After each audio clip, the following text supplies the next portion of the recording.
네, 수요일 아침 굿모닝 인포믹스 함께하고 계십니다. 상상의증권 리서치센터 투자전략팀장이신 신월 팀장 나와 계십니다. 팀장님 안녕하세요. 네, 안녕하세요. 비 오는데 오시느라 고생하셨어요. 아닙니다. 네. 자, 오늘 얘기해볼 내용들 첫 번째는 일단 트럼프 대통령에 맞서는 브릭스입니다. 어떤 네. 내용이 좀 감이 오긴 하는데 네. 사실 탈달러 움직임 뭐 이런 건 어제 오늘 일은 아니고 예상이 어느 정도 좀 되던 일이긴 했는데 최근의 흐름이 어떤 건지 연결시켜 볼 수 있는 건지 궁금해요. 네, 네. 일단 트럼프의 특성을 우리가 네. 고려를 한다라면은 미국의 반기를 들거나 어떤 미국의 시스템 하에서 이탈하거나 아니면 불법적으로 들어오는 것에 대한 아주 강한 반감을 가지고 그렇죠. 있죠. 네. 그런데 이제 브릭스 같은 경우는 특히나 이제 2000년대 중반 이후부터 이 최근에 이제 남아공이 들어오면서 브릭스가 되었지만 중국, 러시아, 인도 이런 식으로 해서 이제 그들의 경제 공동체를 하는 것들이 어느 정도는 이제 신흥국의 위상이 올라가다 보니까 됐는데 미국이 글로벌 금융위기 이후에 상당히 흔들렸지 않습니까? 그리고 중국의 그런 이제 G2로의 부상 등과 함께 겹치면서 약간 이게 경제 공동체이기보다는 미국에 대항하는 국가들의 연합체처럼 좀 바뀌는 상황들이 있다 보니까 네. 이제 이런 부분들이 아무래도 좀 경제 금융뿐만 아니라 정치적, 군사적으로도 좀 이제 아무래도 이슈가 좀 될 수밖에 없는 상황이라고 볼 수가 있겠고 거기에 핵심은 뭐 어떠한 사유라고 한다고 하더라도 경제적인 부분들을 우리가 배제할 수 없기 때문에 달러에 대한 의존도를 좀 낮추자라는 쪽으로 계속해서 이제 진행이 되고 있기 때문에 트럼프의 심기에는 아주 거슬릴 수밖에 없겠죠. 네.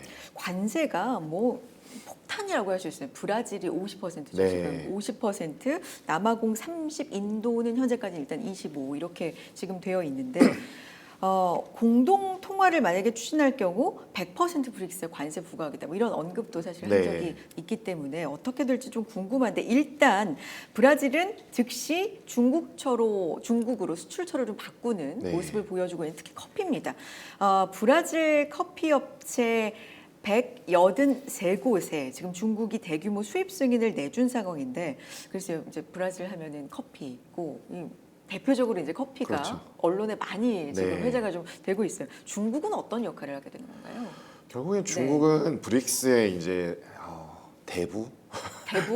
네, 뭐 그 정도로 보시면 될 것 같고 지금 관세율 말씀하셨는데 네. 중국은 아직 확정이 안 되었잖아요. 근데 뭐 분위기는 좋다라는 얘기는 네. 계속 흘리는데 잘 모르죠, 사실. 네, 그거는 네. 가봐야 되는 그렇죠. 거고 어제도 뭐 밤 자정 전에 네. 트럼프가 계속 얘기를 했거든요. 뭐 케빈 뭐 패스, 관련된 러시, 네. 두 명의 네. 케빈과 뭐 두 명이 더 네. 있다 그러면서 의약품에 대한 관세율은 지금은 낮을지언정 뭐 1년 뒤엔 150% 그다음 250% 하면서 관세에 대한 이 정상의 수단으로 쓰는 거는 계속 나올 것으로 보여집니다. 이게 협상의 수단인지 이제는 네. 정말 무기가 진짜로 된 것 같기도 하고 약간 그렇죠. 헷갈려요. 지금 네. 주요 우방국들과는 어느 정도 했는데 이번에 네. 가장 이슈가 되었던 선진국에선 스위스를 꼽을 수 그렇죠. 있게.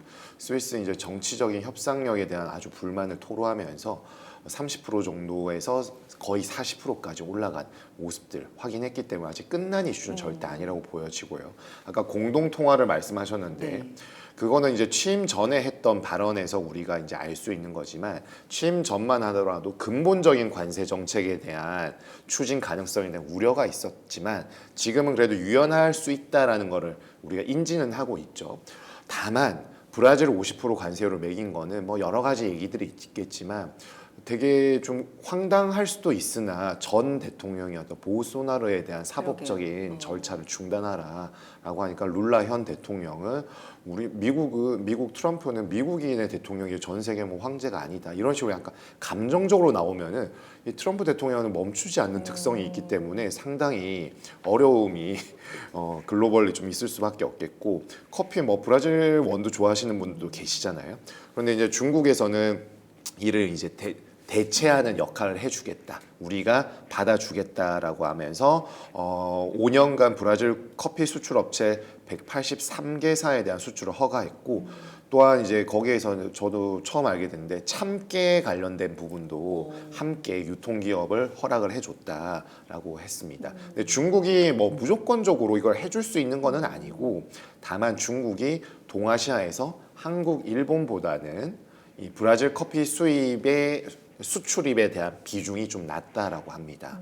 그러다 보니까 여력도 있는 데다가 아무래도 이제 브라질 커피에 대한 부분들이 워낙 이슈가 될 수 있는 그 품목이다 보니까 이 중국에서 흔쾌히 좀 빨리 수출길을 좀 열어주는 모습들을 보여주면서 이 역할은 결국에는 브라질로 하여금 중국이 미국과의 대항 관계를 좀 더 힘을 실어주는 모습들을 보여주는 것이고 여기에서도 지금 최근에 브릭스에 인도도 있는데 인도하고 중국이 사이가 안 좋잖아요. 뭐 중국은 워낙 국경선이 많다 보니까 뭐 그들끼리 국경 분쟁이 일어나서 군인들이 사망했다라고 하고 있는데 그런 측면에서도 본다라면은 최근에는 중국과 인도의 국경 분쟁은 빠르게 좀 봉합 단계로 가는 점은 중국이 이런 브릭스 내에서 그래도 가장 미국이 신경을 쓰고 있는 국가이기 때문에 그 나름의 역할들을 해줄 수 있는 그런 부분들을 우리가 좀 생각해 볼 수가 있겠습니다.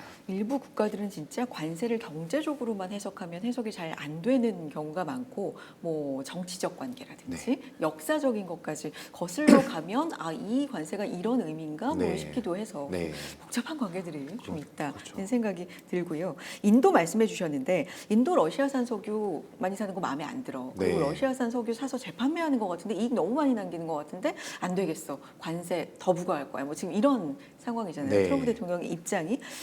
사실상 표적이 중국, 인도. 근데 중국하고는 조금 관계가 좋은 건지 겉으로는 좋다고 그러는데 이게 잘 모르는 거니까요. 어쨌든 중국, 인도 어떻게 전망하십니까? 네, 그 지금 최근에 우리 전 세계 글로벌 지정학적인 부분에 대해서 많이들 말씀하시는 게 새로운 21세기의 냉전 시대다. 블록화가 되고 있잖아요. 그 전에는 세계화와 이제 자유무역으로 대표되었는데 이젠 그런 거 모르겠고 우리 편과 너네 편 그리고 모르겠는 편 이렇게 되어 있는데 근데 우리 편도 확실히 우리 편이라고 대우해주지 않잖아요. 그렇죠. 이제 미국이 돈 쓰는 거 싫고 너네는 우리를 이용했잖아라는 인식을 가지고 있기 때문에 때로는 친구가 우리를 더 이용했더라 뭐 이런 얘기를 하니까 그렇죠. 그래서 이제 최근에 보면 인도와 모디 총리와 사이가 좀 급격히 틀어지는 모습들을 나타내고 있는데 그 전에는 괜찮았었거든요, 상당히. 그랬는데 이제 이런 모습들이 나오는 거는 이 지정학적 흐름에 있어서 본다라면은 우리도 역사책에서 배우신 분들이 많으시겠지만 이 과거에 이제 자본주의, 시장 경제와 공산주의가 대립할 때 인도와 아프리카 등에 대해서 우리가 보통 제3세계라고 지칭을 했었거든요. 인도는 그런 역할에서 상당히 그들의 입지를 확고히 할 수 있다라는 인식을 이번에도 하는 것 같습니다. 그러니까 트럼프와의 개인적인 친분은 있을지언정 국익에 우리가 미국에만 의존한다고 과연 도움이 될까라는 생각들을 깔고 있을 가능성이 높기 때문에 러시아와 계속 거래를 하려고 하는 모습들 보이고 있고 사실 모디하고는 브로맨스 이런 걸로 좀 주목을 많이 받았는데 그 과거에는 이제 트럼프 대통령이 모디 총리의 그 정치적 본산지라고 할 수 있는 고향에도 초대를 받고 그랬었는데 지금 너무 갑자기 틀어졌는데 트럼프 대통령이 그게 굉장히 언짢았다고 합니다. 인도와 파키스탄 분쟁을 본인이 나름의 역할을 했다고 이제 자화자찬을 하면은 이제 주변에서 이렇게 좀 더 호응을 해줘야 되는데 파키스탄에서는 트럼프 덕이다라고 했는데 인도에서는 이에 대한 언급이 없어서 상당히 불쾌했다라는 얘기를 하는 걸 보니까 이 단순히 뭐 러시아에 대한 지원 이런 것뿐만 아니라 개인적인 부분도 일정 부분 있는 것 같고 여기에서 인도에 대한 부분들을 좀 자기의 드라이버를 좀 걸고자 하는 건데 아까 좀 전에 말씀드렸지만 중국이 인도하고 분쟁을 급격히 마무리하고 러시아와도 인도는 거래를 하고 있고 그렇게 된다라면은 사실 미국 입장에서 아주 그들의 입맛에 맞게끔 인도를 요리조리 하기가 좀 어렵죠. 왜냐하면 뒷배가 인도도 워낙 큰데 중국과 러시아가 같이 있다라는 걸 알게 되면은 쉽지 않은 그런 상황입니다. 알겠습니다. 자, 다음 얘기로 좀 넘어가 보겠습니다. 다음 키워드는 대미 3,500달러 투자, 이제 한미 관세 네. 협상에 대한 얘기인데, 타결이 됐고 우리 돈으로는 약 483조. 사실 대미 투자 규모, 이 규모에 대해서는 얘기가 뭐 계속 나오긴 하죠. 이거 우리 경제 규모에 비해서 좀 많다라는 얘기가 네. 있는 반면에 사실 이 3,500달러 중에서는 1,500억 달러는 이제 조선 네. 펀드니까 네. 뭐 이런 부분은 우리도 직접 관여할 수 있는 펀드라서 사실상은 2천억 달러로 봐야 된다, 네. 선방했다, 뭐 이런 얘기도 있고 2천억 달러도 반도체 2차 전지 바이오 분야의 투입인데, 그러니까 미국의 설비 쪽으로 좀 투자를 해라, 뭐 이런 얘기인 것 같고, 근데 맞습니다. 여기서도 약간 좀 이제 90% 이익은 본인들이 가져간다. 네. 이 부분도 근데 해석이 좀 분분해요. 그렇죠. 한국과 네. 미국의 입장이 그러니까요. 너무 달라서 이거는 아마도 지금의 상황에서는 좀 각자의 유리한 부분들을 언급하고자 할 것이고 그래서 지금 이거를 그래서 당신들이 생각하는 게 분명히 뭡니까라고 찝는 게 오히려 우리한테 불리할 수 있다는 의견들도 네. 있더라고요. 그래서 이제 네. 아무래도 이런 거는 한미 정상회담을 통해서 그 정상회담을 하게 되면은 전과 후에 대한 부분들을 좀 아무래도 알게 되지 않습니까? 그러면은 이런 얘기들은 분명히 나올 수밖에 없고 네. 여기와 정상회담을 하는데 이거에 대한 이견이 나오면은 과연 우리의 입장도 뭐가 되고 트럼프 대통령은 뭐 당연히 가만히 안 있을 인물이기 때문에 여기에 대한 부분은 조금 더 명확하게 나올 수 있을 것 같습니다. 일단 여기에 대해서 우리가 촉각을 곤두세우는 거는 일단 말씀 주신 것처럼 우리 1년 예산 지출액이 본 예산 기준으로 이제 700조를 바라보고 있는데 거의 700조에 대한 부분들의 한 70%에 해당하는 부분들을 미국에 투자한다. 어마무시한 규모일 수 있죠. 그런데 우리가 얘기하는 거는 이건 펀드 투자다. 돈을 직접 하는 게 아니라 이런 부분들을 통해서 좀 나름의 선방을 했다라는 점을 이제 언급하고자 하는데 이익에 대한 부분들이 이제 더 첨예한데 각자 유리하게 좀 해석하고 있는 상황이 있죠. 그러니까 단어가 이제 리테인이라는 단어를 썼는데 네. 미국은 90%를 이제 본인들이 갖는다라고 생각하는 것 같은데 우리 입장에서는 그거는 갖는다라는 의미가 아니라 아마도 재투자 방식을 얘기하는 게 아닐까, 뭐 이런 조금 해석이 갈리는 부분이 있는데 어쨌든 여기서 또 궁금한 게 이 자금 조달 계획에 대해서 캐피탈콜 방식이 뭐 주가 된다 네. 이렇게 밝혔잖아요. 이게 좀 어려워요. 캐피탈콜 어떤 겁니까? 네. 그러니까 이제 캐피탈 콜이라고 하는 거는 긴급할 때 전화를 뭐 어떤 네트워킹을 통해서 요청을 하게 되면 돈이 이제 들어오는 거죠.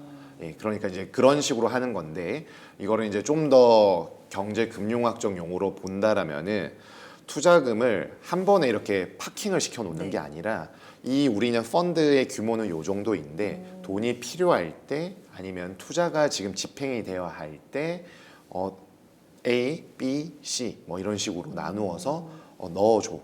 그러면은 준비하고 있다가 넣어주는. 그러니까 일시불이 아니라 세상에.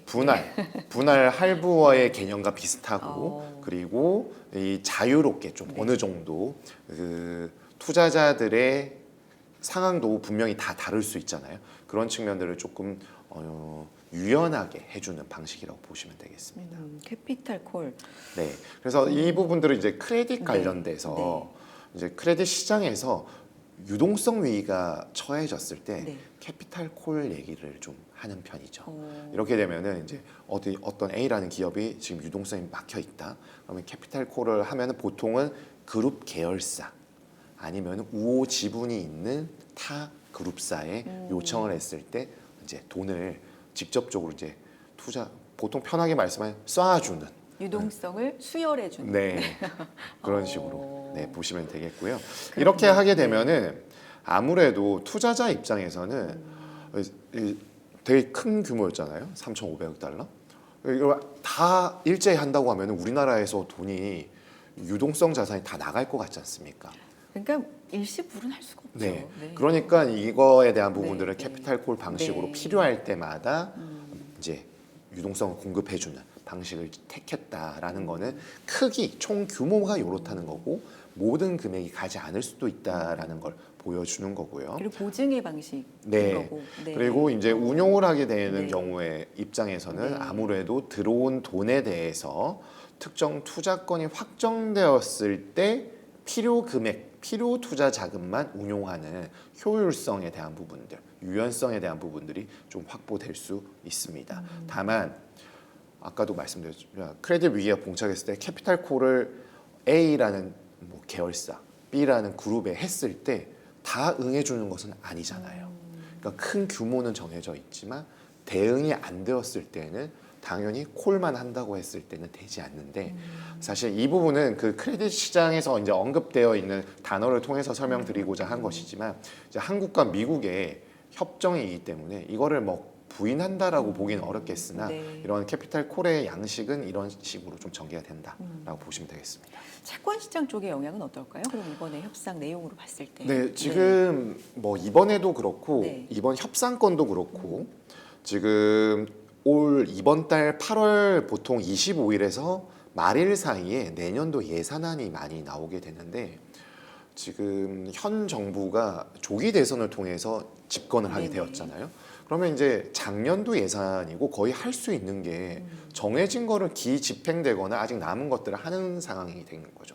그러면은 결국에 내년도 예산안에 그들의 생각과 이상 그리고 현실적인 부분 고려했을 때 관련된 재정 정책이 나올 것인데 네. 사실 우리가 선거 때마다 느끼듯지만 다 모든 후보들, 모든 정당들이 뭐 많이 해주겠다라고 하는데 우리가 까 보면은 그래서 어떻게 돈을 조달해서 할 건데 이 얘기를 하잖아요. 그러면 이게 다 세금으로 연관이 된다라면 너무 재정적인 부담이 커집니다. 그런데 이걸 모든 걸 세금으로 할 수 없기 때문에 그렇죠. 네. 특수기관과 공공기관에서의 채권 발행이나 네. 다른 자금 조달 수단을 통해서 이제 국가적인 역할을 공공기관이 대신해서 집행할 수 있는 것들을 고려해 볼 수 있겠는데요.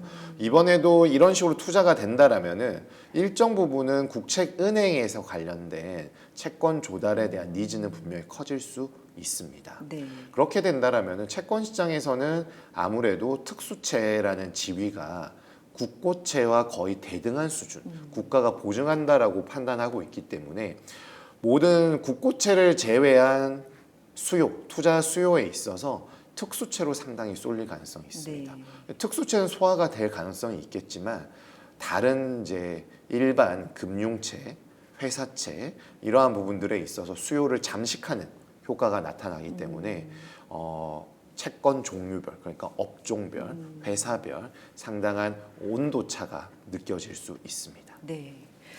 이번에 한미 협상에 있어서 사실 이 재계 역할, 경제계 네. 역할도 상당히 좀 컸잖아요. 네, 기업 그렇죠. 총수들도 뭐 출동해서 힘을 실어주고 뭐 이런 부분들이 있었는데 뭐 삼성도 그렇고 한화도 그렇고 현대차도 네 그렇죠. 그러면 이제 대미 투자를 국가 차원만이 아니라 기업 차원에서도 하는 부분이 이제 많이 약속이 되었고 네. 그런 게 이제 집행이 될 텐데 그럼 단순하게 생각했을 때 이 자금을 어떻게 조달할까? 그럼 금융시장에는 좀 부담이 되지 않을까라는 생각으로 연결지을 수도 있어요. 네. 어떨까요? 사실 이게 어떤 식으로 할지는 그룹사의 사정에 따라 다를 텐데 대미 투자에 대한 부분들은 직접 투자는 아마도 한국에서의 자금 조달보다는 대부분 이제 미국 법인들이 다 있기 때문에 글로벌리 충분히 대응이 가능한 네. 측면들이 있다라고 보여지고요. 우리가 이 관세 협상 전에도 한번 말씀을 나눈 것 같은데 이런 식으로 된 거는 비교적 선방한 부분이라 볼 수 있으나 결국엔 그래도 한정되어 있는 경제적 재원을 우리나라가 아니라 미국에 대한 투자 노출도가 높아지는 부분으로 해석할 가능성이 높지 않습니까? 그렇게 된다라면은 성장의 측면에 있어서는 다소 우리 측면에선 아쉬울 수 있는 대목들이 있겠죠. 그리고 기업들의 현금뿐만 아니라 각종 에쿼티나 라이어빌리티를 동원하게 될 텐데 이러한 부분들에 있어 재무 구조에 대한 고민들을 분명히 할 수밖에 없는 상황이 될 것이고 그리고 기업들이나 그룹들의 입장을 고려해 본다면은 어차피 미국에 갈 거 먼저 임팩트 있게 하는 게 더 좋잖아요. 미국 정부의 입장에서 본다면은 먼저 적극적으로 해주는 애를 뭐 곶감이라도 하나 더 줄 그런가요? 대세가 더 높을 수 있으니까 아마 그런 측면들에서 조금 투자를 할 때 다소 그들의 스케줄대로 할 수는 있겠으나 여기에서 약간의 뭐 구매 계획이나 투자 계획을 처음에 좀 초반부에 임팩트 있게 할 때 다소 재무적인 상황들에 대한 고려 측면들을 투자자들은 좀 할 가능성이 있다라고 보여집니다. 알겠습니다. 다음은 이제 개인 투자자들의 최근의 동향에 대해서 좀 여쭤보고 싶은데 8월 들어서면서 불안하게 네. 시장이 시작을 했고 그건 우리뿐만 아니라 미국도 좀 그런 네. 것 같고요. 지난 1일, 8월 1일이 코스피 올해 두 번째로 큰 하락을 기록한 이제 날인데 그날 보면 개인들이 대거 매수했거든요. 네. 그날 현물도 1조 6천억 원 네. 매수한 걸로 기억을 하는데 레버리지 ETF를 1,940억 원, 거의 뭐 2천억 원 가까이 사들였다고 하더라고요. 이 동향 어떻게 봐야 될까요? 네, 뭐 잘 아시겠지만 지난주 금요일 급락을 했다가 어느 정도는 지금 회복을 해야 양일간에 회복을 했거든요. 뭐 개인은 순매도가 계속 되고 있으나 외국인과 기관의 쌍끌이 매수를 하고 하나 일단 대부분의 투자자들의 눈높이가 상당히 높아져 있습니다. 네. 그러니까 코스피에 대한 지난주에 있었던 세제 개편안 이런 부분들에 대한 거는 더 나빠지지는 않겠다. 우리가 더 환한 모습을 보이면 집권 여당도 좀 그런 반응에 이제 대응할 수 있다라는 생각들을 하고 있기 때문에 그 다음에는 그러면은 코스피는 좀 더 갈 수 있다라는 생각들에 대한 방향성 패팅 성향이 레버리지 ETF에 상당히 유입이 된 것으로 볼 수가 있겠고 이게 레버리지에 대한 부분들은 이제 방향성 패팅이 잘 맞아 떨어지면은 소액으로 큰 수익을 낼 수 있으나 반대의 경우는 상당한 리스크가 감내를 해야 되잖아요. 그런데 일단 지금은 자산 시장에서 국내 증시에 대한 이슈 여러 가지 대내외 불확실성 요인들 있으나 어느 정도는 이제 가시적으로 들어온 상황이다 보니까 일단 국장에 대한 기대 수익률을 높여도 괜찮다라는 인식들이 좀 높아진 것으로 보여집니다. 그렇지 않고서는 최근 몇 년간의 네. 트렌드와는 다르게 이렇게 레버리지 ETF에 대한 수요가 빠르게 전환되기는 쉽지 않은 것으로 보여지죠. 8월이 계절적으로도 네. 조금 불안한 감이 있다라는 얘기가 많아서 그렇죠. 앞으로 8월이 좀 많이 남아 있으니까 네. 8월 말에 뭐 아직은 모르겠지만 잭슨홀 미팅도 예정돼 있고 네. 국내적으로도 여러 이슈가 좀 있어서 어떤 변수가 좀 있을까요? 어제 미장도 어제 아시아 유럽 증시 괜찮다가 네. 미장이 이제 PMI 맞아요. 지표에 의해서 흔들리기 네. 시작했고요.